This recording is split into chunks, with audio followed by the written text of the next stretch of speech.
Happy New Year. I'm coming to you today to give you just a quick update about some tax law changes that are going into effect in 2025.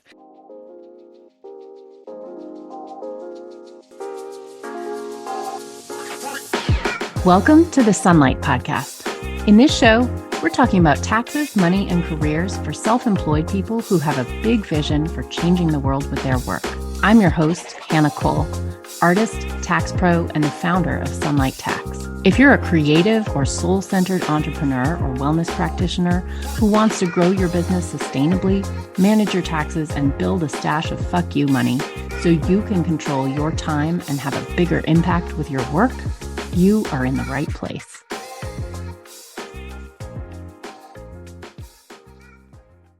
Hello, gorgeous.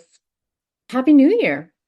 I'm coming to you today to give you just a quick update about some tax law changes that are going into effect in 2025. This is not a comprehensive list, and something that I want you to keep in mind is that every single year, the IRS updates a whole bunch of eligibility charts and income tables and thresholds for things like for basically anything in tax law that is tied to inflation, right? So in general, for example, your retirement accounts have a different threshold every single year that is the maximum contribution allowance that you can put in for the year. So all of those amounts have gone up, and rather than give you, a laundry list type episode with every single income tax table, which would put you to sleep, I just want to say all of those have changed because it's a new year and this happens every single year. So whenever you're curious about what the new 2025 rate is or contribution allowance for a certain thing, that's just a thing you should know that you can Google very easily, but they do change every year. One thing I do want to bring up that you could look up, but I will save you the work, is the mileage rate. So a very important thing, if you are someone who owns your own business, if you work for yourself, your business mileage is deductible, and the mileage rate is very generous in the US. So in 2025, the mileage rate has gone up to 70 cents per mile, meaning that if you take a business trip, let's say I go to give a tax lecture in Charlotte, and let's say that's 100 miles. I'm actually not sure how many miles it is for me, but this is something I'm really doing in a couple of months, and I also did a couple months ago. So let's say it's a 100-mile business trip. At 70 cents a mile, that means that $70 is the amount of deduction that I get for that trip. So it's very generous and very worth your while to track your mileage. And two little quick beginning of the year tips that I want to give to you when it comes to getting every dollar you can out of your mileage is, one, today is the day you want to capture your odometer, right? Record your odometer at the first of the month. This is because one of the mileage rules is that you are not allowed to take every single mile you drive, only the business miles. And part of how you prove that is you have to actually say what your total mileage was for the year. But all you need is a simple habit to do that. The simple habit is around January 1st, every single year, you just record your odometer. This gives you a beginning mileage for this year and also an ending mileage for last year. So you know what the total miles were that you drove. Now, how do you find out what the business mileage is? Well, the second tip that I want to give you is to download a mileage tracking app. All right. In the days of apps, tracking mileage is not nearly the pain in the butt that it was before apps existed. One that I like is Mile IQ. And I believe I have a discount code if you use the code HCOL24. Shoot, is it HCOL 124? I'm not sure. I think that gives you 20% off their rate if you get the pro mode. I do use my IQ myself. I really like it. So just FYI, that's an affiliate link or an affiliate code, but I like my IQ. I think it works. I think it's good. I'm agnostic about which one you actually pick. pick another one if it suits you better. That's fine with me. So the mileage rate is up to 70 cents a mile in 2025 versus 67 cents a mile in 2024. And the other thing that I find a little bit confusing, or that can confuse people when you're listening to an episode like this, 2024 has just ended. 2025 is beginning, which is the number I'm supposed to be paying attention to as I do my taxes that are due this April. Well, taxes are retroactive. So keep in mind that when you're doing your taxes that are due April 15th, you're looking at 2024 numbers for that because we are doing the taxes for 2024. What I'm telling you about now, this increased mileage rate, it's great, but it is the one for 2025 that, starting with the business miles that you drive starting today. Okay, so that's how that works. Okay, for the rest of the rates that go up every single year, I'm going to let you look those up on your own, but I will just remind you that they change every year, so you might want to update your files. A couple little things to mention also. One, the Secure 2.0 Act, which was a law that President Biden and Congress passed, I believe in 2022. The Secure 2.0 Act was a really nice piece of legislation that gave a lot more allowance and leeway to taxpayers to help you put more into your retirement accounts, and also have a bigger list of emergency reasons that you could withdraw that money. These things are really important because what's the number one thing that holds people back from putting money into their retirement accounts? Well, it turns out the research shows it's people's fear that they might need that money in an emergency. So in other words, a lot of taxpayers have not been taking full advantage of these amazing accounts, which give you a huge tax benefit because they're scared they might need the money. So what did we do with the Secure 2.0 Act? That act, it gives you all these allowable reasons that if this happens to you or this happens to you, you're allowed to take out that money without penalty. This way you can go ahead, max out all your retirement accounts and have that peace of mind knowing that you're going to have the ability to take, $1,000 out per year for any emergency, self-reported emergency reason. Or for example, for self-declared domestic abuse situation. And this is really nice. This is a huge improvement because if you have had experience with anyone in your life who has suffered from domestic abuse, asking for a police report is really asking for a lot. Most survivors do not go to the police. And so that is really a barrier that is too high for most people to meet. So the self-reporting piece, that's really helpful. Anyway, the Secure 2.0 Act is a great piece of legislation. I really think it's fantastic and does a lot of good. And I like to point out when government can do good, because I think that's the whole reason I do this work. Our government has the power to do good work when we hold it accountable and elect people who represent us well. So one of the provisions in the Secure 2.0 Act is that, of course, we know that a lot of people haven't put enough money into their retirement accounts, maybe facing some financial insecurity as they approach older age. So the Secure 2.0 Act allows a higher super catch-up contribution. Now, it's limited.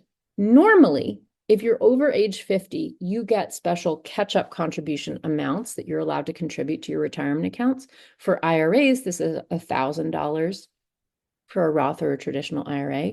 And for a 401k, 403b, solo 401k, if you're over 50, in 2025, your catch-up contribution amount is $7,500 in addition to the $23,500 limit that everybody has. Okay, so that's a lot of money you can put in.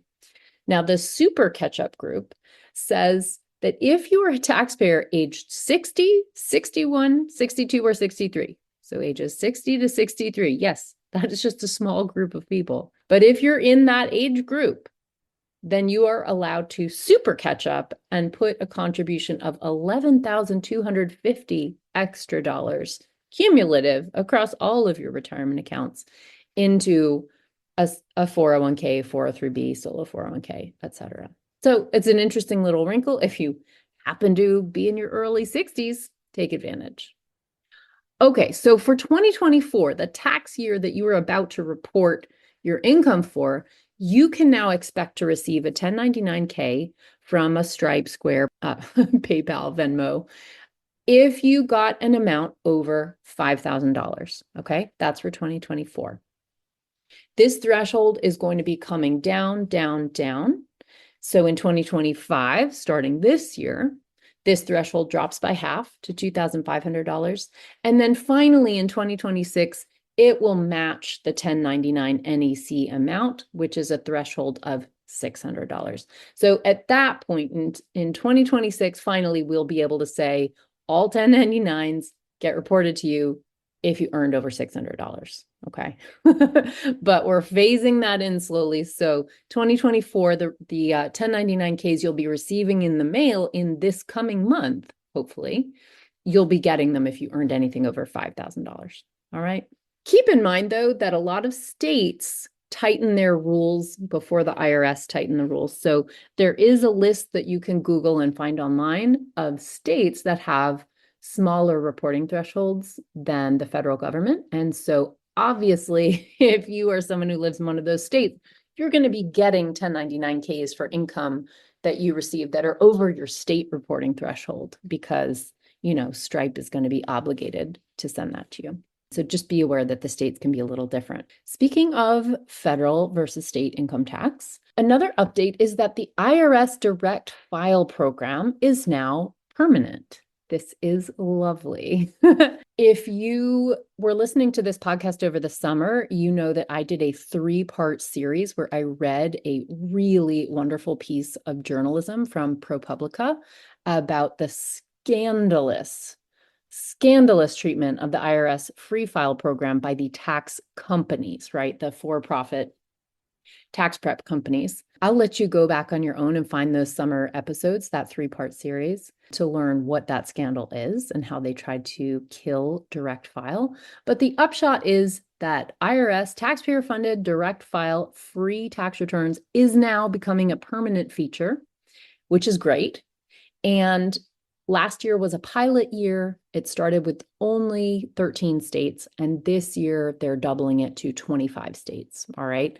So all 9 of the states without income tax plus 16 more. So I'll just read off the states that do have free direct filing through the IRS website of your tax return: Alaska, Arizona, California, Connecticut, Florida, Idaho, Kansas, Maine, Maryland, Massachusetts, Nevada, New Hampshire, New Jersey, New Mexico, New York, North Carolina, Oregon, Pennsylvania, South Dakota, Tennessee, Texas, Washington State, Wisconsin, and Wyoming.